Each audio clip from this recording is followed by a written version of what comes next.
damn, man, we would give you what you want for it, but it's getting ready to blow up. Car payments, weed, and 99% of situations with women is the biggest waste of money you can. What's going on, guys? It's Doss. I haven't made any type of content in quite some time now, probably like a month and a half. Shout out to the homie Terrell, man. He inspired me to get back into it. He sent me a random text the other day. He's like, yo, you got to jump back into it. I was like, you know what? You're right. Got a couple things going on here and there, but as always, I got plenty of great video ideas going on up in the brain. Like this one right here. Just wanted to talk about how disturbingly easy it is to spend and waste your money in today's society. If that wasn't already obvious enough, right? There's a reason why this truck is in front of me right here. Those of you who don't know, this is my 2007 Ford F-150 Lariat. I just recently did the very first reliability update for this truck on this channel. A couple of uploads down. I'll probably link it in the description somewhere, but let me start off by saying this is the 5th and final vehicle I will ever make payments in the history of making payments in vehicles ever in the history of ever. I've already pledged and vowed and promised myself never again will I waste a single cent in payments. First of all, let me just go ahead and just do a long story short on how I even got myself into payments in the first place. So a couple years back after graduating high school, I quickly figured out how incredibly difficult it was to find a way for me to establish my own credit. I tried everything from the bank I already had a little bit of savings with. I tried Firestone, I tried Best Buy, I tried to finance a $350 JBL speaker from Cons, which is the worst version of Best Buy.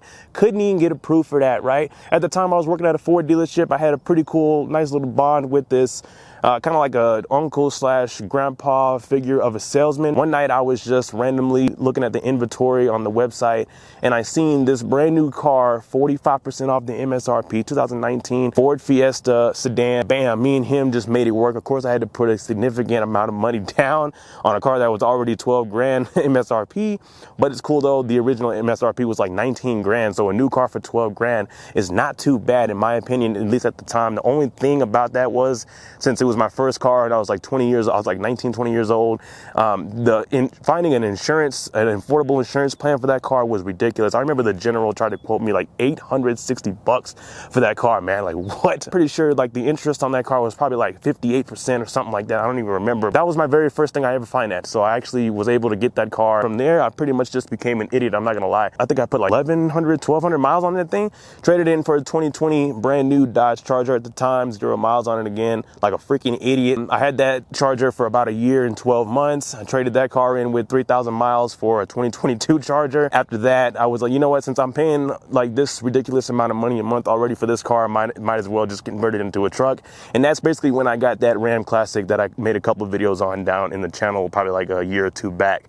So yeah, pretty much after that Fiesta, I was pretty much an idiot just trading cars in at that point. I sold that Ram Classic. First of all, let me just say, when you're trying to sell a vehicle you still have a loan on, oh my God, dude, it's one of the biggest rat's nest of a headache ever. When you work with a dealership, period, and you're not trying to make them any money, you're trying to sell something or whatever, it's already a headache. We finally got it done. Took about 3 months for everybody to get back on track, and me get on the right track and then get it taken care of. So I ended up probably losing like 14 grand on that Ram.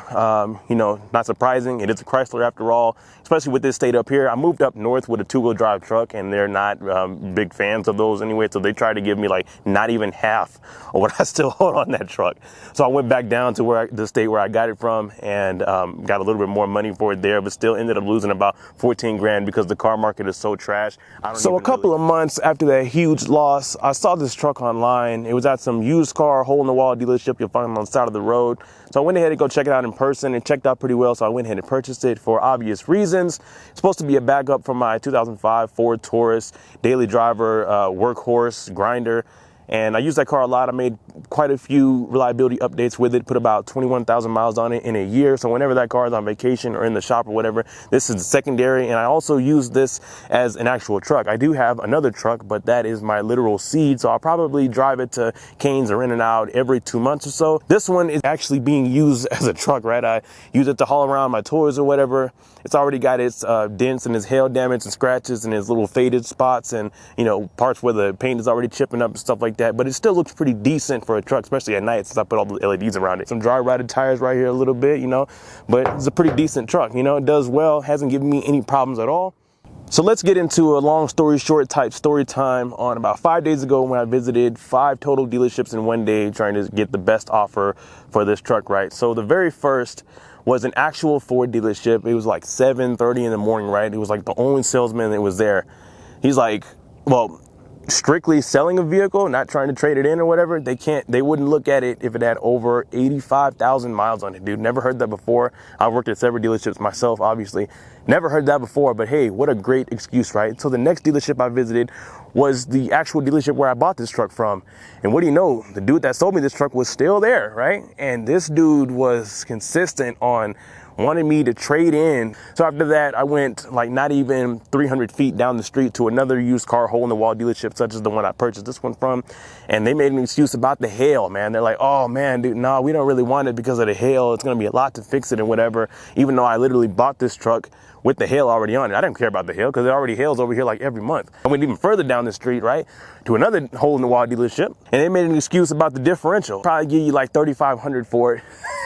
Every dealership had some stupid excuse, right? Why they would pay very little for it, because obviously they would turn around and sell it for what it's actually worth, like 10, 11, maybe 12 grand. They just wanted to have some type of excuse so they can basically buy it off of me for nothing, right? So after that, and as I'm visiting these 5 dealerships throughout the day, I'm calling other dealerships as well. And of course they had excuses like, hey, yeah, we definitely like to take a look at it, but the person who appraises the vehicle isn't in today, even though this is like midday Monday, right? And he's not, and the person that appraises it is not in. That's great, dude. All right, well, call me back. 5 days later, still haven't got a single phone call from any of them yet, so that's great. After those dealerships, I visited CarMax, right? And CarMax was actually a pretty smooth-er process, I guess. They ended up, well, I just pretty much walked in there. I gave them the keys. I was like, yeah, I want to see how much you guys would give me for this truck. And they basically came back with $4 grand, right? That was, you know, they didn't really give me a reason why. They just $4 grand. We'll give you $4 grand for it. And this, what do they say? This offer lasts about like, what, a month or so, like something like that. And I was like, cool. I just wanted to keep going to see what other options I had. So the next dealership after that was an AutoNation. It wasn't AutoNation like Ford, nothing like that. It was just an actual AutoNation dealership. I didn't even know they existed, but it was just AutoNation, just period. And you know how they advertise all over the building, we'll buy your vehicle. So did that one. This was probably the lowest offer I ever got. So they came back, they did the same thing. It was a pretty smooth process, like CarMax, I'm not gonna lie, pretty great customer service, but they came back and offered me $2 grand because they said this truck has $5 grand worth of hail damage. I don't know how they can even justify that. I mean, it's really basically just the hood and then the roof up there. It's not even that bad. Let me go ahead and show you since I'm already standing next to it.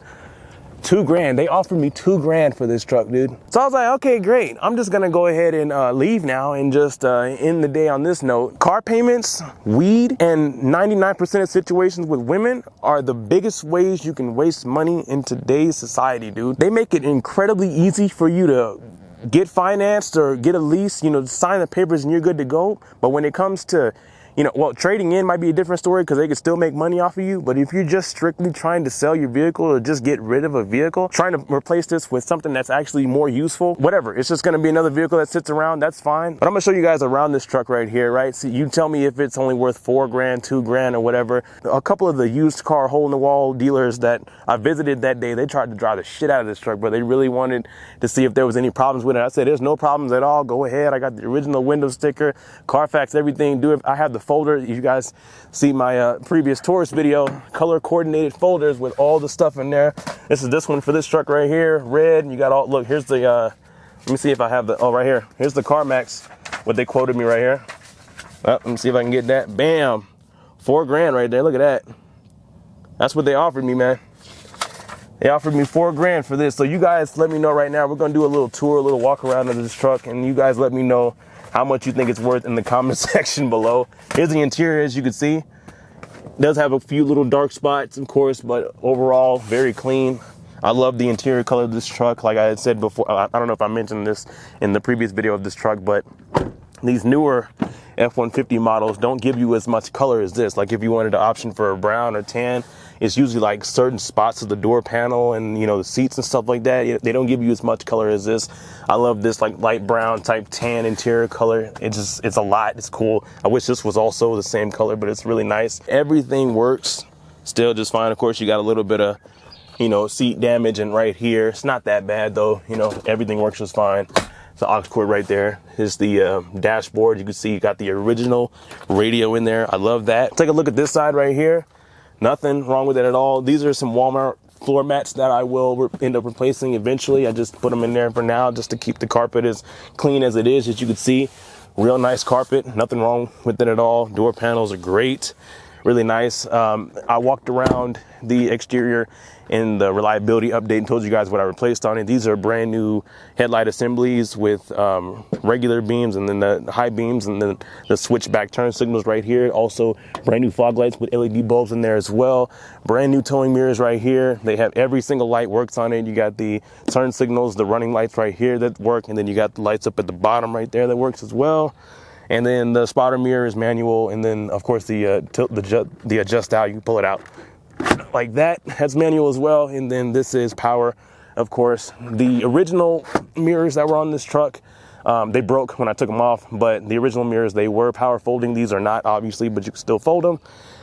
I did upgrade the exhaust a little bit. I put a nice little resonator on there instead of like a Super 10 that sounded a little bit better on video, but for whatever reason in person, the resonator sounded better to me. I didn't think they would get this ugly over time. I thought they would kind of stay polished, but I guess not. It's cool though, but dual tip right here, because eventually I do want to do like some type of off-road videos. I figured why not put them in front of the rear wheel so you got more of that departure angle, even though it's still not that much. Rear sensors work just fine. These LEDs are brand new as well right here. I've never towed anything with this thing just yet, but this is the factory tow hitch that was on there. You can see on the window sticker. Man, got a box back here. That's all I got back there right now. This was already on this truck. I don't think it's factory though, this tonneau cover, but pretty nice 6-foot bed. Of course, this is the, if you want the most practicality out of your F-150, this is the most practical configuration, which I wouldn't get it any other way. If I had a Super Duty, I would get the 8-foot bed, whatever's the longest bed on there, and the crew cab as well. I just like all the practicality out of a full-size truck like this. This is what I'm really liking. And of course, I like how the wheels, at least the inner spokes right here, match this kind of got goldish right here with the red as well. I know this looks like a King Ranch from a distance, but this is actually how this truck came from factory. It came with the gold and the red. You will never see a two-tone Lariat ever again, at least, well, for the new trucks. They don't do that. It's only reserved for the King Ranches. That's a brand new third brake light right there. These were already on this truck when I got it about a year ago.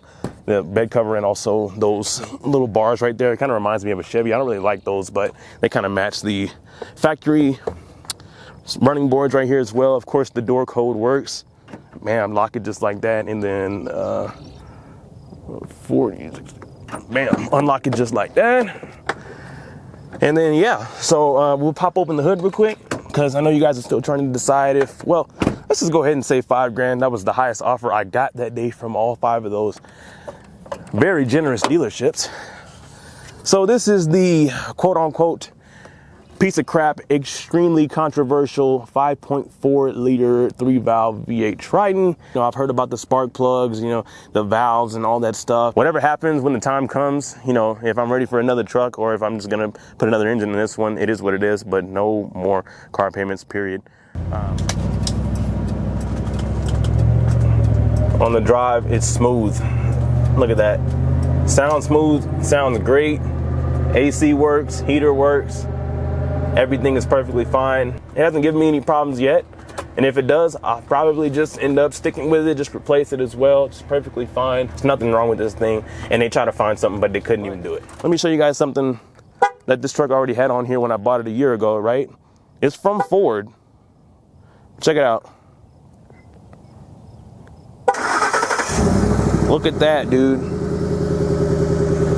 You got an aftermarket, but from Ford, remote start, and it works, sort of. It still kind of glitches out the truck system. See if I can explain that in a second. Like sometimes when you start it with that remote and you drive it around and you take the key out of the ignition, the truck still will stay on without the key in the ignition. And sometimes, probably like right now, look at that, you could drive the truck away. Oh wait, it just locked itself. See that? Look, it's still a little glitchy, right? And if not, this truck wasn't built with this, obviously. But you can see the steering wheel locked up and the truck is moving. I'm driving the truck, look at that. And the steering wheel locked itself up. So let's try it, let's see. Oh, there you go, now I just unlocked the wheel. It's not as smooth as an actual truck from the factory would come with, but it's all good though, you know? Go ahead and drive it around a little bit just to show you guys there's nothing wrong with this truck. It's got 139,000 miles, you can see right there. All right, let's check out the gas mileage real quick. There you go, 17. That's pretty good. That's pretty efficient for what this thing is right here. But as you can see, let me drive up on this dirt right here, see if I can get a little bit of articulation and whatnot. There's nothing wrong with this truck, dude. Nothing at all wrong with this truck. Like I said, quite a few of the used car, hole-in-the-wall type dealerships I went to that day, they drove this thing for like 15 minutes trying to find something wrong with this truck. No, nothing would come on, no light would come on, nothing like that, dude. There's nothing wrong with this truck at all, ever possibly. And I know probably right now you can see this brown right here. This is surface rust. There's no rust at all. I've already done a check underneath when I got, like, there's a video, I'll probably put it up right now. I took it to a pretty good friend. He checked up underneath, put up on his lift, and there was nothing wrong with this truck at all. It's just surface rust down there. This truck spent the majority of its life in Wyoming and then came down here a little bit souther, right? You can see we're over here by the Rocky Mountains and everything. And that's just surface rust, bro. There's no rust at all. There's no problems with this truck at all, other than I did mess with a couple of fuses because I was replacing these LED lights and they blew out a couple of fuses because some wires were touching. And that's about it, man. There's nothing actually wrong with this truck. It's perfectly fine, at least for now. I know that V8 is very controversial. It's got some problems, you know, eventually probably. I haven't ran into them yet. But like I said, man, when the time comes, if I'm either ready to just buy a newer truck cash, or I'll probably just go ahead and put another engine, transmission, whatever this thing needs, bro, because it's not worth it, man. It's not worth the payments. As obviously, I knew back then it wasn't worth payment. And I knew back then car payments weren't worth it, but I was still an idiot. I was still a kid for the most part, man. But I'm just making this video to let you guys know, yo, man, stay away from car payments, weed, and 99% of situations with women. But anyways, I hope you guys enjoyed this video. Like I said, let me know in the comment section if you think this truck is worth the highest offer I got that day, which was $5 grand. I got $3 grand, you know, $3,500, $4,500, $4 grand, as you saw from CarMax. And I don't know, man, is it really worth it? Or is it worth a lot more, like what they're going to turn around and sell it for if they would have bought it from me for that? I'm just, never again, bro. Never again, ever again with this. You guys stay tuned because I got some more videos like this as well. And that's it.